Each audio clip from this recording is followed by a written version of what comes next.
फितर का चांद देखने के लिए मरकजी रुयत हिलाल कमेटी का इजलास आज होगा। मगरिब के वक्त चांद की उम्र 25 घंटे से ज्यादा होगी, जिसे इंसानी आँख से बासानी देखा जा सकेगा।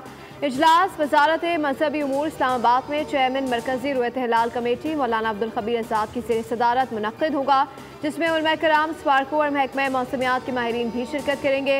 रिसर्च रुयत हिलाल कमेटी कौंसिल के मुताबिक चांद नजर आने के कवी इम्कानात मौजूद हैं। अगर मुल्क भर से शहादतें मौसूल हुई तो मुल्क भर में ईद उल फितर 31 मार्च को मनाई जाएगी।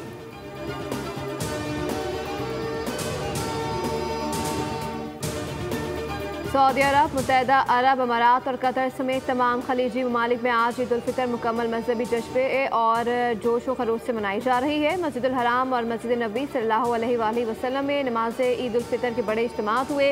20 लाख से ज़ायद अफराद ने शिरकत की। मस्जिदुल हराम में इमाम काबा शेख अब्दुल रहमान अस-सदी से नमाज ईद का खुतबा और इमामत कराई, जबकि मस्जिद नबी सल्लल्लाहु अलैहि वसल्लम में इमाम शेख अब्दुल्ला ने ईद उल फितर की नमाज की इमामत की। बहरीन, कुवैत, तुर्किया में भी आज ईद उल फितर है।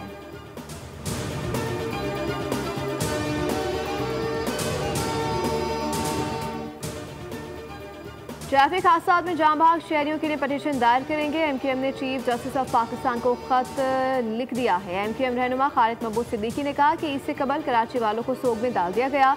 रमजान में शहर की सड़कें कराची वालों के खून से रंगी गई। उन्होंने ये भी कहा कि कराची में अब कोई चार्ज पार्किंग नहीं होगी। कराची के शहरी किसी भी जाली पार्किंग वालों को पैसे ना दें।